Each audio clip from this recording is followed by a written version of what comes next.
오늘부터 다니엘서를 좀 묵상하고자 합니다. 오늘 이 시대에 이 말씀이 너무나 우리에게 중요한 말씀이에요. 여러분, 다니엘은 이스라엘 역사 가운데 가장 암울했던 시기를 살아냈던 사람이었습니다. 그러나 그에게 아주 중요한 두 가지 특징이 있었습니다. 끝까지 정결한 믿음을 지켰습니다. 두 번째, 그는 하나님과 연결되어 있는 사람이었습니다. 사실 두 번째 조건이 첫 번째 조건을 이루게 했던 것이지요.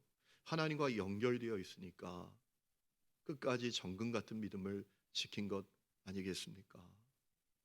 다니엘서 7장부터 보면 하나님께서 다니엘에게 보여주셨던 환상의 내용이 나옵니다. 세계 역사가 어떻게 펼쳐지게 될 것인지 다니엘에게 환상을 통해서 알려주신 것이었죠. 다니엘이 하나님과 연결되어 있었다라는 겁니다. 여러분, 얼마 전에 어느 목사님을 만났는데 그분이 저에게 물으시더라고요. 교회 이름을 하늘이음교회로 바꿨다면서요? 네, 그랬더니 하늘이음교회 정말 좋네요. 그리고 뼈 있는 질문을 하시는 거예요. 그런데 하늘이음교회는 하늘과 잘 이어져 있나요? 이렇게 물으시더라고요. 여러분, 하늘과 이어진 성도들이 되시기를 축원합니다. 여러분, 다니엘이 하늘과 연결되어 있었어요. 하나님과 연결되어 있었어요. 그래서 정금 같은 믿음을 가장 암울하고 어려운 때를 살면서도 끝까지 지켰다라는 겁니다. 여러분, 이 말씀이 오늘 우리에게 너무나 중요한 말씀이에요. 우리가 한 번도 겪어보지 못했던 너무나 어려운 때를 살고 있습니다. 이 어려운 때에 우리가 정금 같은 믿음을 지켜야 합니다. 무너지지 말아야 합니다. 타협하지 말아야 합니다. 뒤로 물러가지 말아야 합니다. 그러기 위해서 하늘과 연결되어야 합니다. 여러분, 교회 다니지만 하늘과 단절되어 있는 사람들이 많습니다. 그들을 가리켜서 육적 그리스도인들이다 라고 말합니다. 주님께서 우리에게 원하시는 것은 우리 모두가 다 여러분이 어려운 때에 하늘과 연결되어서 정금 같은 믿음의 사람이 되는 것입니다. 그래서 오늘부터 얼마 동안 우리가 다니엘서를 읽어가면서 우리에게 주시는 주님의 말씀을 우리가 살피기를 원하는 것입니다. 여러분, 말씀드린 대로 이 다니엘서는 이스라엘의 역사 가운데 가장 암울했던 시기에 기록됐던 그런 말씀이에요. 다니엘이 태어날 때 중동의 패권을 장악하고 있었던 나라는 아수르라는 나라였습니다. 아주 강대한 나라였습니다. 힘 있는 나라였습니다. 우리가 잘 알듯이 주전 721년에 북이스라엘도 이 아수르에게 멸망을 당했지요. 그런데 이 아수르의 아슈르 바니팔이라는 왕이 죽자 급격하게 아수르가 몰락해 갑니다. 그러니까 어떤 일이 벌어지는가 하면 바벨론과 이집트의 그 중동의 패권을 장악하기 위한 각축이 벌어집니다. 바벨론은 신흥 강국으로 떠오르던 나라였습니다. 이집트는 과거의 영광을 회복하기를 원하는 욕망을 갖고 있었습니다. 그래서 바벨론과 이집트가 중동의 패권을 장악하기 위해서 이 강대국 두 나라가 강하게 부딪히게 된 겁니다. 각축을 벌이게 된 겁니다. 문제는 그때 약해질 대로 약해진 이스라엘이 그 두 강대국 사이에서 혹독한 고난의 세월을 보내게 됐다라는 거예요. 여러분, 마치 우리나라하고 비슷한 것 같아요. 우리나라도 강대국 사이에 끼어서 어려움이 많았던 역사가 있지요. 지금도 그렇지요. 여러분, 아수르가 몰락해 가니까 이 바벨론과 이집트가 충돌하게 됐는데 그 비극의 역사를 이 다니엘이 우리에게 소개하고 있어요. 여러분, 오늘 말씀을 보니까 이스라엘 왕 여호야김 통치 3년 때, 연도로 말하면 약 주전 605년 정도로 보고 있습니다. 그때 이 이스라엘이 바벨론에게 공격을 받고 패배합니다. 그래서 어떤 일이 벌어지는가 하면 예루살렘 성전에서 하나님을 예배하는 데 사용했던 기물들, 그릇들, 그것들을 바벨론에게 다 빼앗겼는데 그 빼앗긴 것들이 바벨론으로 옮겨가서 다른 것도 아니고 바벨론에 있는 그 마루둑이라는 신의 신전, 바벨론 사람들이 섬기는 그 신의 신전에 옮겨지게 됐다라는 겁니다. 여러분, 이것은 이스라엘 성들에게 하늘이 무너져 내리는 일이었습니다. 충격적인 사건이었습니다. 여러분 이 당시의 풍습은 어떤 풍습이 있었는가 하면 전쟁에서 이긴 나라가 전쟁에서 패배한 나라의 신상들과 그 신전에 있는 기물들을 빼앗아 갑니다. 그것은 어떤 것을 의미했는가 하면 신들의 위계 질서를 세우는 것이라고 본 겁니다. 이 당시의 사람들은 어떤 세계관을 갖고 있었는가 하면 국가 간의 전쟁은 자기 나라의 신들의 전쟁이라고 생각을 했습니다. 그래서 승리한 나라가 패배한 나라의 신의 그 신상들과 신전의 기물들을 다 갖고 가는 겁니다. 위계 질서를 세운다는 거예요. 그러니까 어떤 일이 벌어진 것입니까? 여호와 하나님이 바벨론 사람들이 섬기는 그 마루둑 신 그 아래에 들어가게 되었다라는 거예요. 하나님이 마루둑 신의 아래가 되는 그 비참한 역사가 벌어졌다라는 거예요. 이스라엘 성들에겐 하늘이 무너져 내리는 일, 너무나 충격적인 사건이었어요. 여러분, 왜 이런 일이 일어났죠? 왜 이런 비극이 일어난 것입니까? 오늘 우리가 읽은 말씀은 그 사실을 우리에게 분명하게 전해주고 있습니다. 두 가지 이유 때문이었습니다. 첫 번째는 이스라엘이 오직 하나님만 믿고 하나님만 의지하고 하나님께 소망 두고 하나님을 경외하는 그 신앙을 잃어버렸기 때문입니다. 여러분 이 당시에 이스라엘은 마치 동화 속에 나오는 박쥐처럼 행했습니다. 여러분 박쥐 이야기 알고 계시죠? 옛날 옛적에 들짐승과 날짐승들 사이에 전쟁이 일어났습니다. 박쥐가 생각합니다. 어떻게 해야 살아남지? 방법이 있지. 이기는 편에 붙으면 되지. 그래서 들짐승들이 이길 때는 들짐승 편에 서는 겁니다. 사자를 찾아가서 말합니다. 나는 들짐승 편입니다. 날짐승들이 이길 때는 날짐승 그 우두머리인 독수리에게 찾아가는 겁니다. 나는 날짐승 편입니다. 자, 그렇게 전쟁은 끝났지만 문제는 전쟁 후에 박쥐의 이중 행적이 드러나게 된 겁니다. 그래서 어떻게 되죠? 박쥐가 동굴에서 나오지도 못하고 그저 밤에나 돌아다닐 수 있는 그런 비참한 운명이 되고 말았다라는 겁니다. 여러분, 이 당시에 이스라엘이 그랬습니다. 그 중심에 여호야김이라는 왕이 있었습니다. 여러분, 이 여호야김은 그 유다의 자랑스러운 왕이었던 하나님의 마음에 아주 흡족했던 왕이었던 요시야라는 왕의 아들입니다. 요시야가 얼마나 대단한 인물입니까? 8살에 왕이 됐지만 철모르는 아이가 왕이 된 겁니다. 그런데 16살이 되자 하나님께서 요시야에게 얼마나 큰 은혜를 주셨는가 하면 우상 숭배로 더럽혀진 그 이스라엘의 신앙 개혁을 일으켰던 사람이에요. 성전을 수리합니다. 성전을 우상으로 가득했던 그 신전을 깨끗하게 정화합니다. 하나님의 말씀으로 돌아가는 운동을 펼칩니다. 그 왕이 요시야예요. 그런데 문제는 이 요시야가 자녀 교육에는 실패합니다. 요시야의 아들 이 여호야김은 하나님을 경외하지 않습니다. 아주 악하게 행합니다. 얼마나 악하게 행했는가 하면 하나님의 말씀을 전하는 예언자 우리야라는 인물을 죽입니다. 그리고 자기에게 전해진 그 하나님의 말씀 예레미야를 통해서 전해진 말씀을 그는 칼로 하나하나 다 베어서 불태웁니다. 여러분 얼마나 그 마음에 하나님을 향한 두려움이 없다면 하나님의 말씀을 칼로 잘라서 불태웁니까? 그리고 그 예레미야를 찾아서 죽이려고 했지요. 그가 이 여호야김이라는 왕입니다.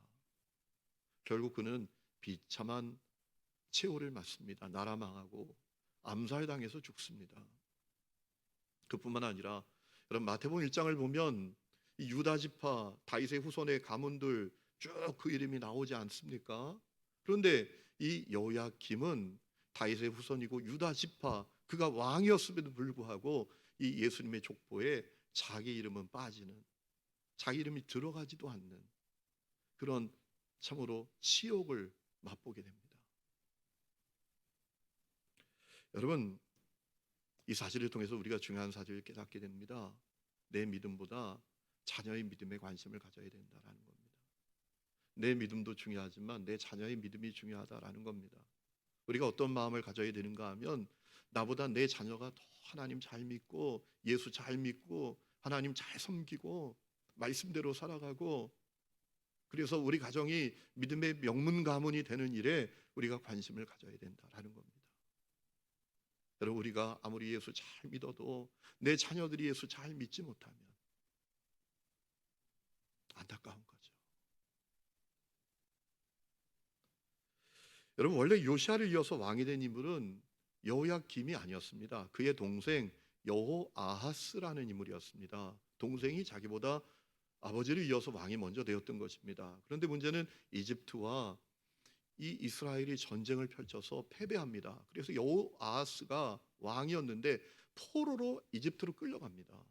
그리고 이집트에 의해서 강제로 세워진 왕이 그의 형이었던 여호야김이었습니다.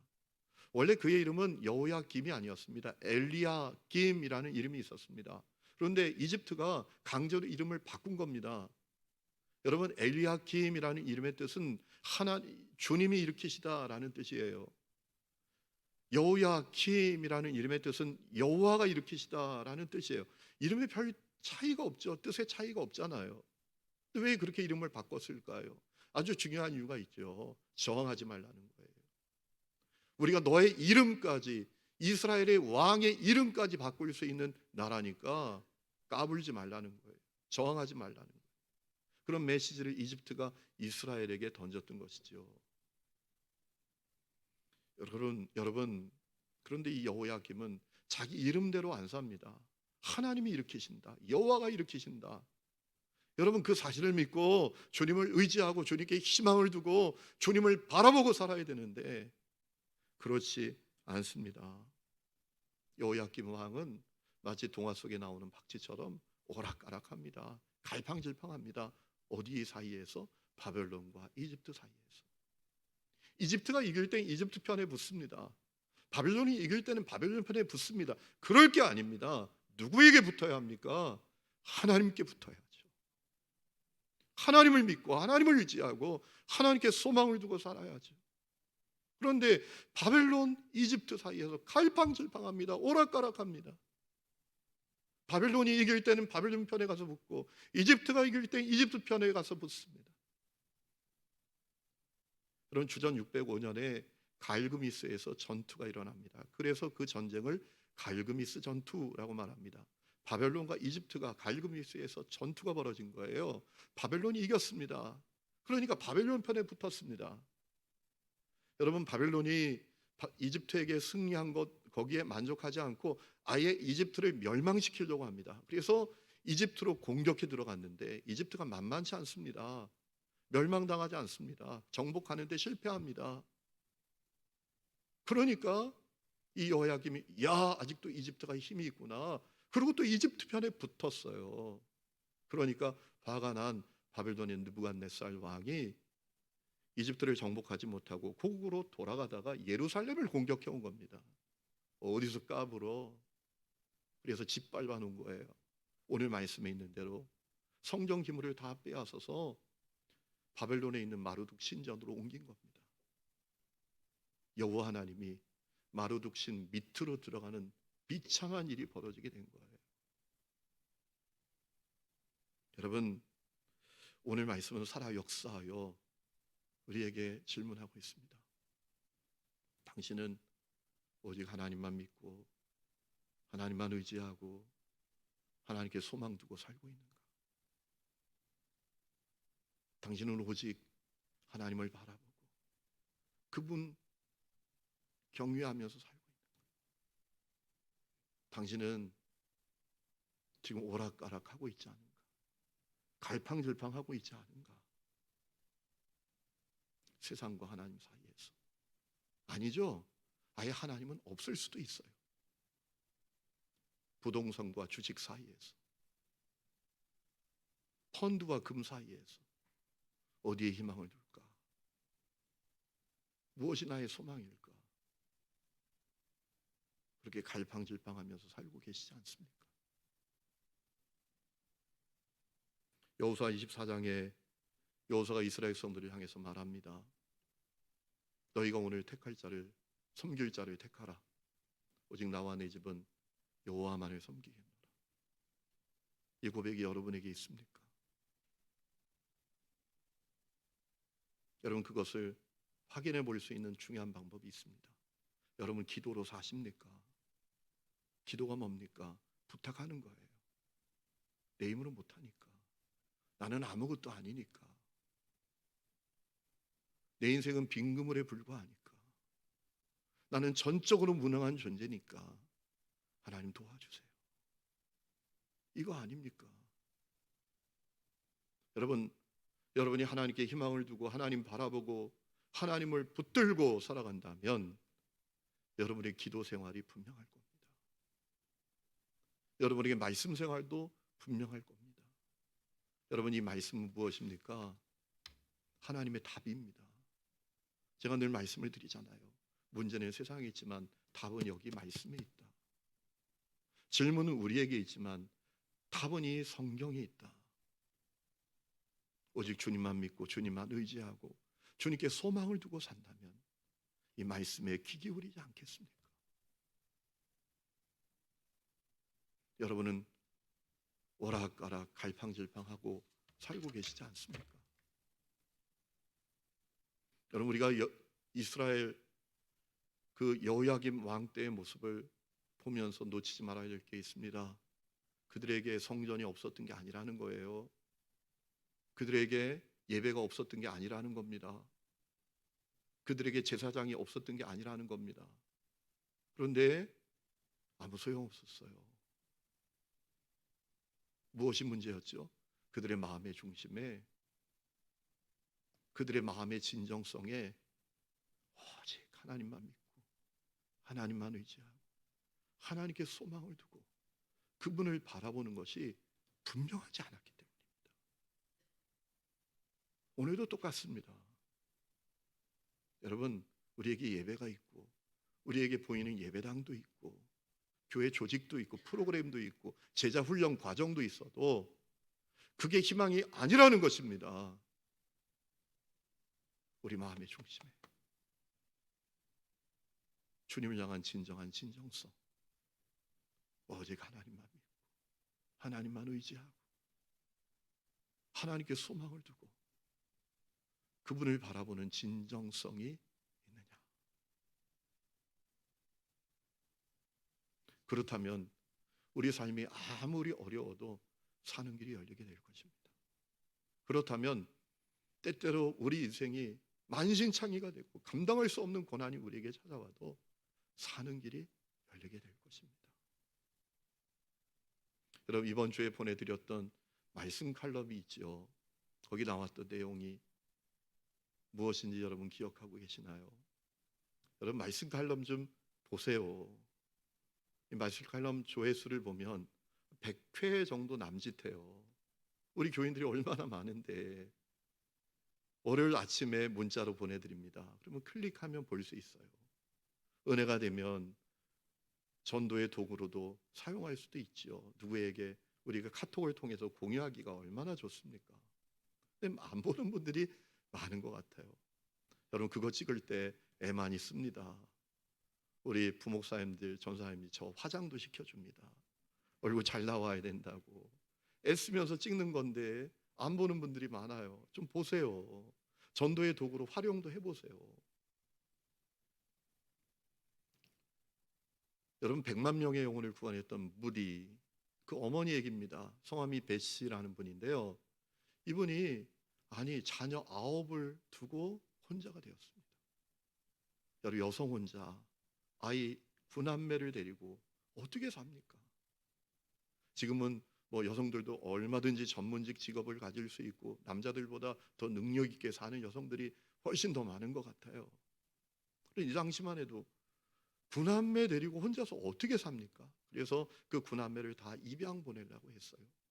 그런데 아이들이 어머니를 붙들고 애원하는 겁니다. 우리 입양 보내지 말아달라고 애원하는 겁니다. 그래서 어느 날 베시 여사가 9남매를 다 모았답니다. 그리고 이렇게 말했대요. 우리가 힘들고 어렵지만 우리 가정에 사는 길이 딱 하나 있다. 그것은 오직 하나님만 믿고 하나님 의지하고 하나님께 희망을 두고 사는 건데 너희들 그렇게 안 하겠느냐? 그 9남매에게 하나하나씩 다 답변을 받았다고 합니다. 그리고 매일 가정 예배 드리면서 그 사실을 확인했다고 합니다. 여러분, 그래서 그 가문은 믿음의 명문 가문이 되었습니다. 어렵고 힘들지만 승리하는 가문이 되었습니다. 오늘 세상이 참으로 흉흉합니다. 현실은 너무나 어렵고 그리고 미래는 보이지 않습니다. 여러분, 우리가 그런 세상에서 살 수 있는 방법은 오직 하나입니다. 주님께 소망을 두고 주님만 믿고 주님만 의지하고 주님만 바라보고 사는 겁니다. 우리가 주님께 최선을 다하는 마음을 갖고 사는 겁니다. 여러분, 우리 하나님은 우리에게 최선을 다하셨잖아요. 진정성을 보여주셨잖아요. 나 같은 죄인 살리시기 위해서 독생자를 이 땅에 보내시고 이 십자가에 매달린 대속제물 되게 하셨잖아요. 얼마나 진정성이 있으십니까? 얼마나 최선을 다하시는 것입니까? 성도 여러분, 우리가 사는 길은 오직 하나입니다. 오직 주님만 믿고 주님만 의지하고 주님께 희망을 두고 사는 겁니다. 주님만 바라보고 사는 것입니다. 오늘 그 은혜가 여러분 가운데 있기를 주의 이름으로 축원합니다. 여러분, 이 유다에게 왜 이렇게 비참한 일이 벌어진 것입니까? 충격적이지만 아주 엄연한 사실이 하나 있습니다. 그것은 우리 주님께서 하신 일이었습니다. 여러분, 2절 말씀을 보니까 이 바벨론 땅을 시날 땅이라고 소개하고 있습니다.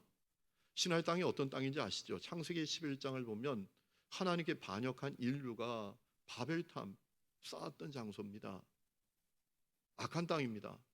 스가랴 5장 11절 말씀을 보니까 이 시날 땅이 악이 거주하는 땅이라고 우리에게 소개했습니다.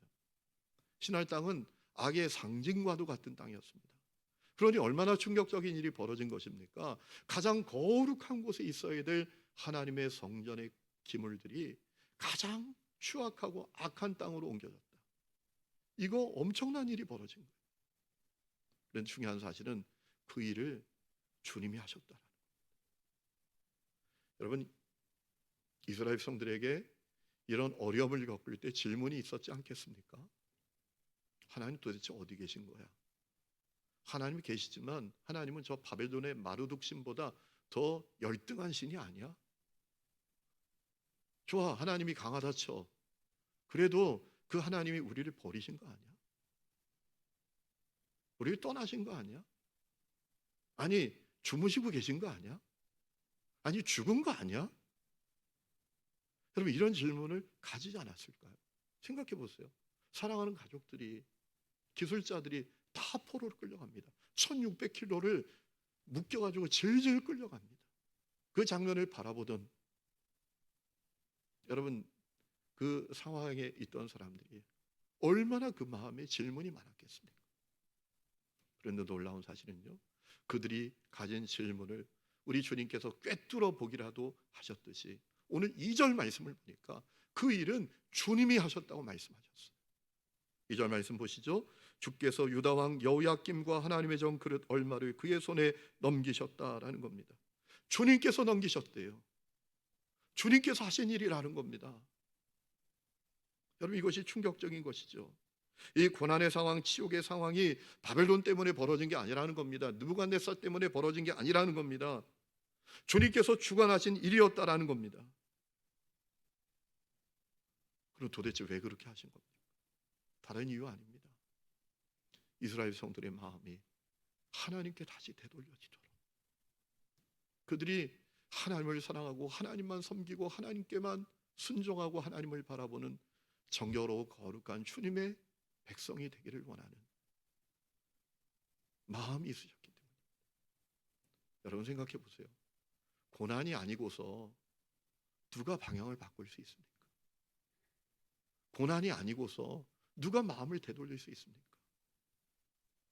잘 나갈 땐 내가 잘난 것 같고 내가 최선을 다하는 것 같고 내가 대단한 것 같아서 폼 잡고 살지만, 여러분, 엄청난 고난, 내가 감당할 수 없는 고난이 와봐요. 금방 마음이 가난해집니다. 야, 내가 아무것도 아니구나. 사실은 내가 아무것도 할 수 없는 존재였구나. 이 마음을 갖게 되죠. 아, 내가 잘못 붙들었구나. 잘못 가고 있었구나. 내가 어리석었구나. 그리고 방향을 바꾸게 되죠. 고난이 아니고서 어떻게 사람 마음이 바뀝니까? 고난이 아니고서 어떻게 인생의 방향이 달라집니까? 그래서 시편 119장 67절을 보면 시편 기자가 이런 고백을 했지 않습니까? 고난 당하기 전에는 내가 그릇 행하였더니 이제는 주의 말씀을 지키나이다. 고난을 통해서 방향을 바꾸게 되었다라는 거예요. 여러분, 사실 이스라엘 성들이 이 겪는 고난의 상황은 약 100여 년 전에 이미 그들에게 예고된 바가 있었던 것이었습니다. 이사야 39장 말씀을 보면 그 내용이 나오잖아요. 히스기야 왕이 병들었습니다. 그랬더니 바벨론에서 사신이 왔습니다. 여러분, 히스기야가 흥분을 합니다. 야, 내가 이렇게 대단해? 아니, 내가 좀 병들었다고 바벨론에서 사신을 보내? 마음이 막 흥분이 된 겁니다. 그래서 바벨론의 사신들에게 예루살렘의 보물을 다 보여줬다는 거 아닙니까? 그것을 안 이사야 선지자가 찾아옵니다. 왜 그렇게 하셨습니까? 왕이시여, 엄청난 일이 벌어질 것입니다. 예루살렘의 보물들, 이 땅에 있는 사람들이 다 바벨론으로 옮겨지게 될 것입니다 라고 말하죠. 이스라엘 성들이 마음이 교만하고 완악해져서 하나님께로부터 떠날 것을, 그래서 그들에게 하나님의 엄청난 다루심이 있을 것을 예고하신 것이었죠. 여러분, 지금 이스라엘이 겪는 이 고난과 치욕의 상황은 바벨론이 아니라 하나님께서 주관하고 계신 것이었어요. 여러분, 그 사실을 깨닫기를 원하셨던 거예요. 그리고 낙심하고 절망하지 않고 정말 중요한 사실이 그들에게 이루어지기를 원하셨던 거예요. 마음이 다시 하나님께 돌아가는 겁니다. 오직 하나님만 믿고 하나님만 의지하고 하나님만 바라보는 사람들로 세워지는 것입니다. 그래서 주님이 이 일을 하신 것이었어요. 성도 여러분, 이것은 오늘 우리에게도 똑같이 중요한 말씀이에요. 우리가 살아가면서 인생의 캄캄한 밤을 맞이합니다. 사망의 음침한 골짜기를 맞이하기도 합니다. 정말 감당할 수 없는 고난과 어려운 상황이 우리에게 찾아올 때도 있습니다. 여러분, 그때 실망할 때 아닙니다. 절망할 때 아닙니다. 누구 원망할 때도 아닙니다. 여러분, 그때는 이 고난을 통해서 하나님께서 나에게 가르쳐 주시고자 하는 것이 무엇인지를 생각할 때입니다. 내가 되돌아가야 될 것이 어딘지를 생각할 때입니다.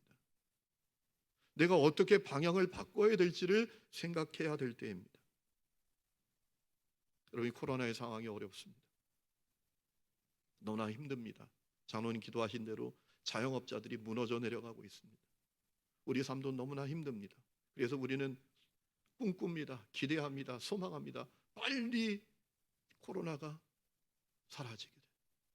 그래서 예배도 마음껏 드리고 순으로 모여서 마음껏 교제도 하고 사랑도 하고 마음껏 일도 하고 그러기를 소망합니다. 그런데 여러분, 중요한 사실이 있습니다. 그냥 지나가서는 안 됩니다. 그냥 그 날이 와서는 안 됩니다. 여러분, 이 고난의 현실 너머에 계신 주님을 바라보아야 합니다. 그 주님의 마음을 기억해야 합니다. 주님이 우리에게 원하시는 게 맞지. 이 고난의 상황을 여러분, 주님이 역사의 주관자시라는 거예요. 유다가 여러분 바벨론에게 멸망당하고 성전 기물을 빼앗겼던 게 주님이 약해서 그렇게 된 게 아니라는 거잖아요. 주님이 죽었기 때문에 그런 게 아니라잖아요. 바벨론은 느부갓네살 때문에 그 일이 일어난 것이 아니라는 말씀을 하셨잖아요. 주님께서 하신 거란 말이죠.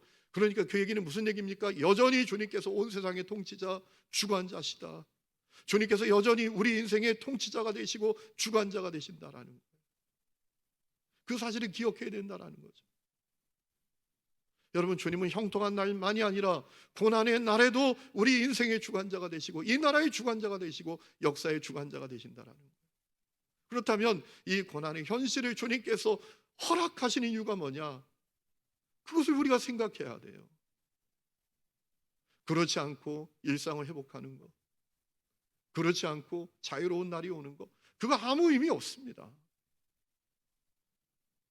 이 고난의 날에 주님께서 우리에게 가르쳐 주시고자 하는 것이 무엇인지 우리가 생각해야 합니다.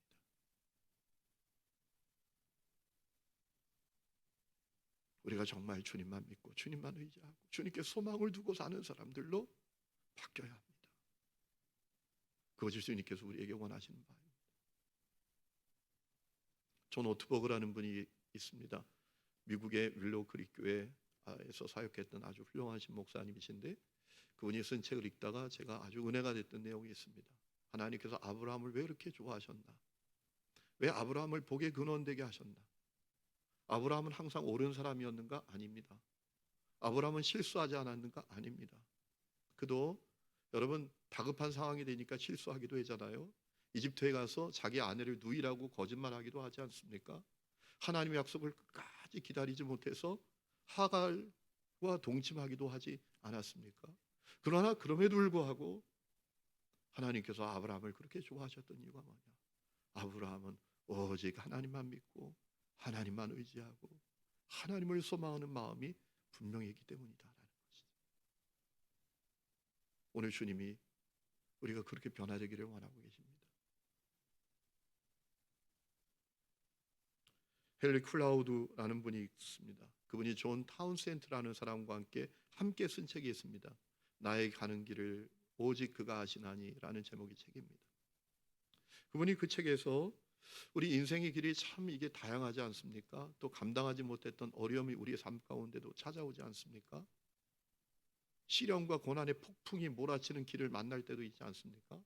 그렇기 때문에 우리 인생의 길을, 이 인생의 순례를 끝까지 잘 가기 위해서 8가지가 필요하다라고 하더라고요. 그 8가지 가운데 제 마음에 확 다가왔던 한 가지가 있습니다. 6번째인데 이렇게 얘기하더라고요. 문제를 선물로 받아들이라. 고난을 선물로 받아들이라 라는 겁니다. 예를 하나 들더라고요. 어떤 남성이 멀쩡히 직장 다니다가 실직을 합니다. 말도 안 되는 일에 휘말려가지고 실직을 합니다. 공부해야 될 애들이 셋이나 됩니다. 매달 내야 될 공과금, 할부금이 산더미 같습니다. 그런데 실직을 하니까 얼마나 엄청난 일이 벌어진 겁니까? 여러분, 그에게 가장 중요한 기도 제목은 뭘까요? 가장 그에게 시급한 기도 제목은 뭘까요? 좋은 직장 얻는 거죠. 새 직장 얻는 거죠. 지금보다 더 나은 직장 얻는 거죠. 그런데 그는 그것을 그의 가장 시급하고 중요한 기도 제목으로 여기지 않았다라는 거예요. 그의 가장 중요한 기도 제목은 이런 것이었다라고 합니다. 주님, 이 고난의 때 주님께서 나에게 가르치시고자 하는 것을 내가 잘 배우게 해주십시오. 그것이 그에게 가장 중요한 기도 제목이었다라고 해요. 여러분, 우리 삶에 어려움이 찾아오면 2가지 결과가 벌어집니다. 어떤 사람은 넘어집니다. 쓰러집니다. 사람 원망하고 지옥 같은 마음을 가지고 살다가 결국 쓰러지고 마는 사람이 있습니다. 그런데 2번째 사람들은 고난을 통과하는 사람이 있습니다. 이기는 사람이 있습니다. 그런데 여러분, 그냥 이겨서는 안 됩니다. 그냥 통과해서는 안 됩니다. 그 고난의 때 주님께서 가르쳐 주시고자 하는 것을 잘 배워야 합니다. 오늘 이 말씀을 통해서 말씀드린다면 오직 하나님 믿고 하나님께 소망 두고 하나님만 바라보는 사람으로 우리가 바뀌어야 합니다. 변화되어야 합니다. 오늘 그 은혜가 여러분 가운데 있기를 주의 이름으로 축원합니다. 우리 이 시간에 주만 바라볼지라 찬양하겠습니다.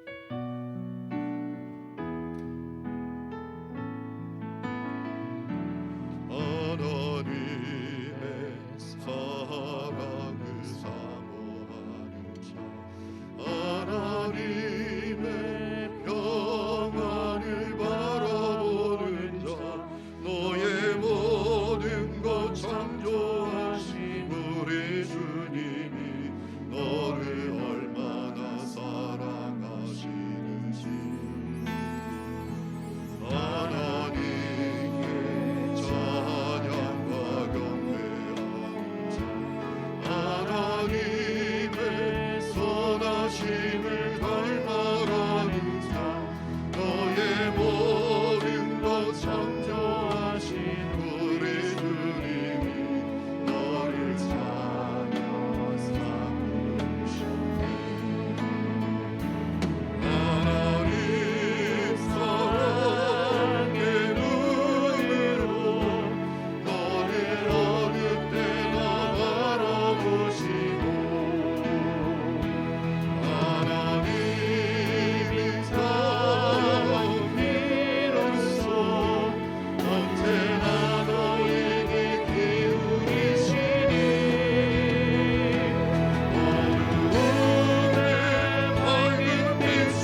하나님 아버지, 우리가 말할 수 없는 고난의 때를 보내고 있습니다.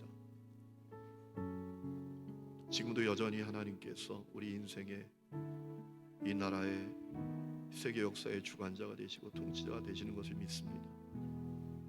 그렇다면 이 고난의 상황조차도 주님께서 우리에게 허용하신 것임을 깨닫게 됩니다. 주여, 이 고난의 때에 낙심하여 실망하고 좌절하고 쓰러지는 사람이 되지 않기를 원합니다. 이 고난의 때에 주님께서 우리에게 가르치시고자 하는 것을 잘 배우기를 원합니다. 우리 마음에 진정성 있는 중심이 자리 잡기를 원합니다. 우리가 하나님께로 돌아가기를 원합니다. 우리 마음이 하나님께로 돌아가기를 원합니다. 주여, 우리를 불쌍히 여겨 주옵소서. 오직 하나님만 믿고 하나님만 의지하고 하나님께만 희망을 두고 하나님을 바라보는 저희들 되게 하여 주옵소서. 오락가락 갈팡질팡하면서 하나님 안타깝게 살아가는 사람이 되지 않도록 우리를 세워 주시옵소서. 이제는 우리 주 예수 그리스도의 은혜와 하나님 아버지의 놀라운 사랑과 성령의 내주 동행하심이 예배하는 하늘의 음의 모든 성도들과 그 삶의 모든 부분들 위에, 그리고 우리가 살아가는 이 지역과 이 나라와 열방 위에 지금부터 영원토록 함께 계시기를 간절히 축원하옵나이다. 아멘.